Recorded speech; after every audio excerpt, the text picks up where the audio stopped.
Hey YouTube, welcome back to a brand new Animal Crossing New Horizons video. Today we are going over 20 things to do every day on your New Horizons island. So without further ado, let's get straight into today's video.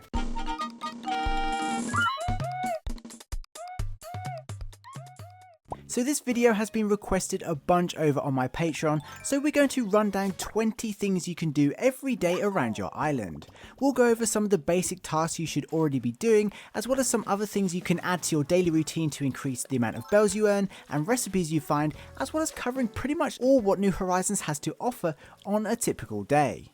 Plus we'll go over a few tips regarding some of these things as we go. These are somewhat based around my personal daily routine, but the order of some of these things will differ depending on the layout of your own island. I think this video will really help those of you new to the game and not really sure what you can do every day, but it may also help some of you who have been playing since launch and have completely developed islands and are no longer sure what sort of things you can do. So before we get into the video, please be sure to leave a like, and why not comment below your current daily routine, and let's see how many of these things you already do. Anyway, in no particular order, here are 20 things to do every day in Animal Crossing New Horizons. Number 1. Mailbox. It should go without saying, but the first thing you should do as soon as you boot up your island for the first time in a day is check your mailbox. For me, this is something I often miss since I have now moved my mailbox away from my house, so if I decide to run up the island first away from my mailbox, I often forget to check it. It's a good idea to read through the mail though if you receive any, and collect any gifts you may have received from either your mum or items you've previously ordered from the Nook stop. If you're wondering how you can move your mailbox after you've upgraded your house to include the left room, you can simply pick up the mailbox as you would any other item. Number 2. Special characters. Shortly after checking your mail, the next thing to do is check for any special characters visiting your island. These characters change every day and all offer different services, so it's a good idea to make sure you know whether or not someone is visiting if you can. To start, simply check your map and see if Red's shop icon is located at the secret beach. If it is, you know Red is visiting. If not, you don't need to bother running up there to check because he's not there. Whether or not he's there, the first place I always head to is the plaza. This is because any special characters such as Kix or Leaf amongst others will be set up in front of the resident services. You don't necessarily have to buy anything straight away, but it does give you an idea of what you can do later on once you've earned a few extra bells.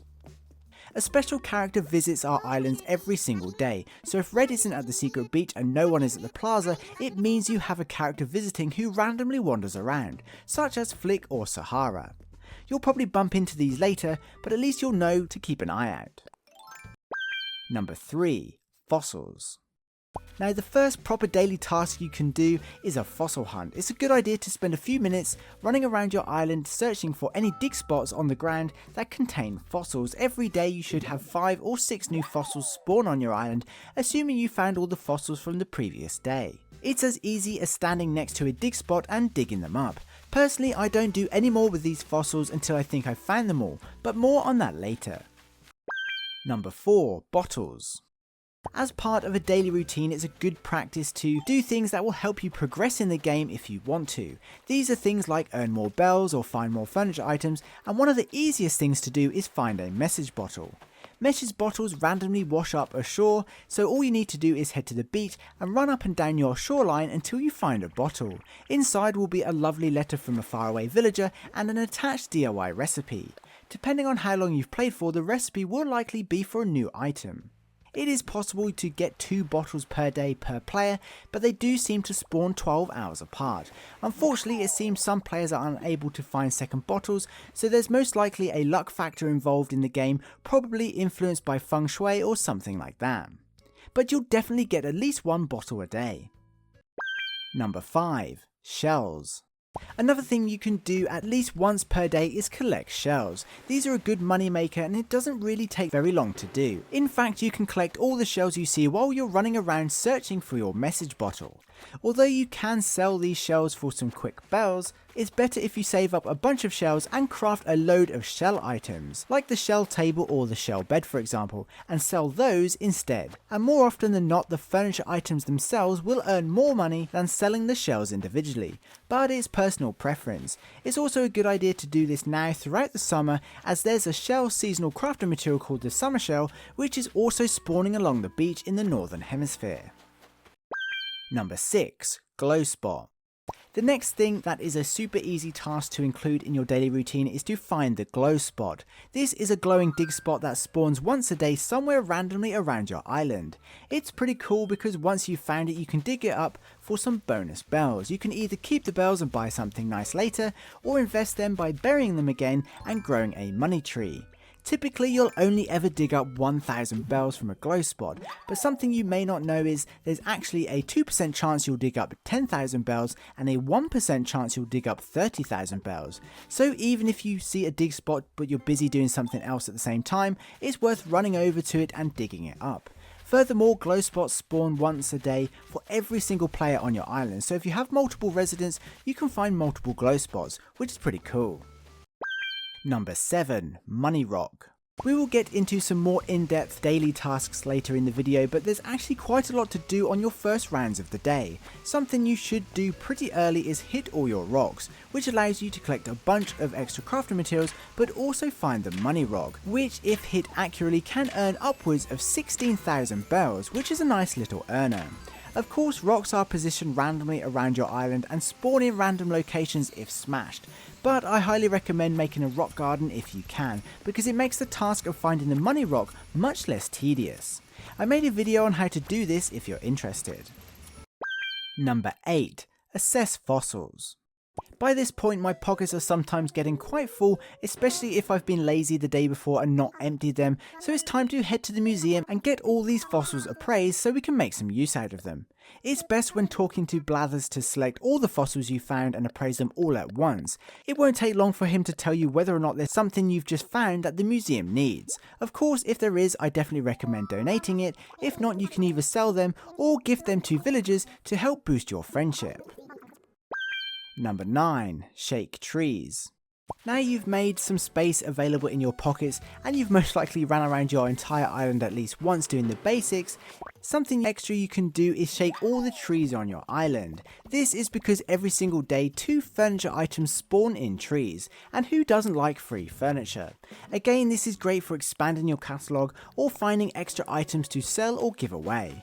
All you do is shake every tree you come across until you find both leaves. You'll probably find a bunch of free bells too, which is awesome. Just carry a net with you and be prepared to find a few wasps along the way. Number 10. Harvest fruit. A good thing to get in the routine of doing, especially for players who have only just started playing, is harvesting all the fruit on your island. It's as easy as it sounds. You simply head around all your fruit trees and pick all the fruit ready to sell them. Of course, this is much more lucrative if you have a bunch of foreign fruit and have made some form of orchard, but it's a nice little earner either way. If you have multiple kinds of fruit, I highly recommend rotating which fruits you pick each day, as they take 3 days to grow again. So if you pick all the oranges today, you'll be able to pick all the apples tomorrow, for example. Number 11. Villagers. We're slowly moving away from the basics you probably should already be doing into some additional tasks that will either help you progress in the game or is just fun to include and will probably make you play for longer. It's a good idea to talk to all your villagers at least once every single day. Not only are there Nook Mile rewards for regularly talking with your villagers, but it's the best way to boost your friendship level. Again, if you want to know more about boosting your friendship level, I made a video about it if you're interested. It may take a little while to find everyone, but once you do, be sure to gift them something too. This is the fastest way to build a friendship and work towards unlocking their framed villager picture.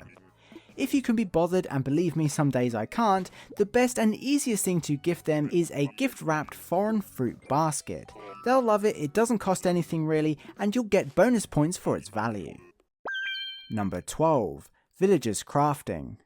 Another task which I definitely recommend to do every single day is to find that one villager who is crafting at their workbench inside their house.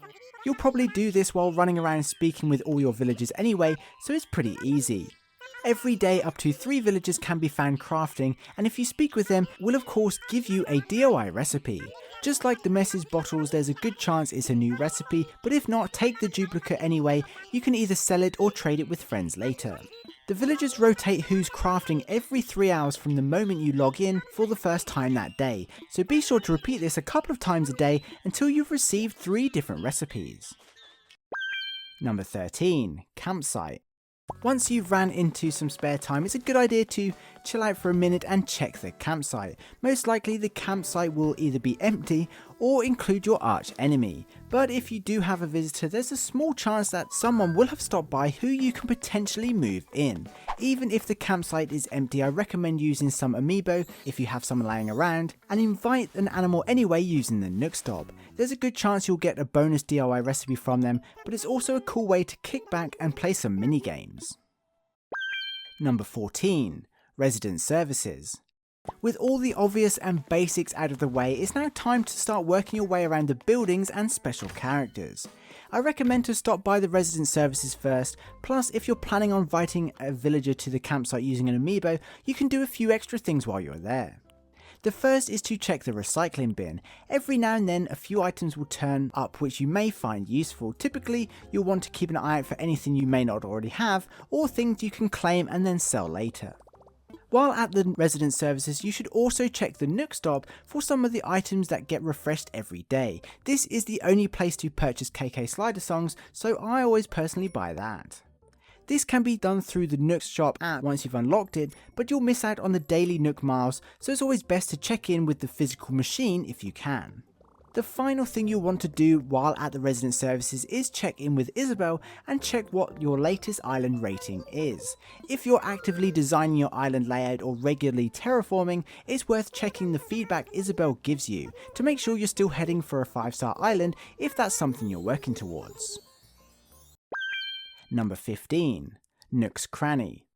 The next building you'll want to head to after you've done a bunch of your daily rounds is Nooks Cranny. For me, it's right next to resident services, so I always go there straight away. The first thing to do here is check your turnip prices. You never know, you may be sitting on a gold mine, and if you are, you can arrange some friends to visit later. It's worth mentioning you get 2 turnip prices every day except Sundays. You get one price in the AM before noon and a second in the PM throughout the afternoon. So if you're playing during the morning and you're not happy with your turnip price, be sure to check again later that day. Of course, once that's out of the way, the obvious thing to do is sell all your unwanted items taking up valuable pocket space to earn a few extra bells. After that, it's time to browse around and see if any of the items Timmy and Tommy have available are worth buying. Don't forget to check the cabinet too, as the style of tools and the types of wallpaper and floors available change here daily. Number 16. Able Sisters. As things stand, there's only really one building left to check, and that's the Able Sisters. So again, at some point during your daily rounds, make sure you pop in. There's a couple of things to do while you're here. The first is to talk to Sable at least once every day. She's not bothered about talking with us at first, but after time she opens up and becomes much more friendly. The reason you're going to want to speak to her regularly is because eventually, after becoming good friends with her, she'll make a bunch of special patterns available to you which can be used to customize furniture. There's around 200 patterns to unlock, but it's pretty easy to get them once you're friends. Moving on, the final thing you'll want to do while at the Able Sisters is to check what clothing items are available. You can browse the mannequins that are out on display and see what kind of things are in stock, or head straight to the fitting room to try a variety of clothes on. Again, these items change regularly, so it's always worth checking. Number 17. Mystery Island Tours. We've pretty much covered all the things you'll 100% want to do every day if you've got enough time and want to progress as much as possible. So now we'll go over a few additional things that you can do if you want to. The obvious is to head to a Mystery Island tour using a Nook Miles ticket and flying from Dodo Airlines. The island you land on is random every time, but there's a few things worth doing if you get time. First of all, you'll want to check the beach for a bottle. Whether or not you've already found the bottles from your own island, about 50% of mystery islands have a bottle of their own, which of course means a free DIY recipe. Another thing to check are all the trees, as you can find an extra furniture leaf hiding in the trees. It's important to remember if you land on a fruit island or a bamboo island, you won't be able to find a bonus leaf because they only spawn in hardwood or cedar trees. And finally, you'll want to milk the island for as many fish, bugs, flowers, fruit or crafting materials as you can find, so you can sell everything when you get back to your island and make the trip worthwhile. Mystery Island tours are also a great place for finding new animals to move into your island, but it's worth mentioning you'll only ever stumble across a new animal if you have a vacant plot of land. Number 18. Flowers. If you're a keen flower breeder or you enjoy planting and growing flowers around your island, a good thing to do every day is water your flowers. I've put this towards the end of my list because I'm super lazy, and as much as I want cool hybrids, I never get round to watering them all. Anyway, watering your flowers increases the chances of finding rare hybrids, so it's a great thing to keep on top of if you're searching for a specific type. If you're not too bothered about flowers or breeding hybrids, another thing you can do if you get time is to pick all the bloom flowers and sell them. This is a nice little earner, especially for those who have only just started playing. Number 19. Balloon Hunt. By now you've probably done all the tasks you need to do, so it's just a case of enjoying the game. However, if you're looking for something to do, you should try a balloon hunt, which is as simple as it sounds. Just hang around the beach and wait for balloons to float into view. They spawn every 5 minutes, so you won't have long to wait. The reason I recommend doing this at least a couple of times is because it's a great way to get a hold of some of the limited time seasonal recipes. Of course, right now here in the Northern Hemisphere we have the shell recipes, so you want to find those before they disappear. A good tip is to hang around the West Beach during the morning and the East Beach during the evening, as the balloons spawn in from those directions at those times of day. Also, if you ever need to check the direction balloons will be travelling because you've forgotten, simply check the smoke from a villager's chimney. Number 20. Critters. Once you've got pretty much everything else out of the way, it's time to sit back and enjoy island life. And for many that means going on a bug hunt or spending some time at the river or sea doing a spot of fishing. It's quite relaxing and a great way to find new creatures to donate or to hoard and sell later. Of course, we have just entered June, so there's a whole load of new critters to catch out there. And that's pretty much it. Well done if you got this far in the video, my voice is actually hurting.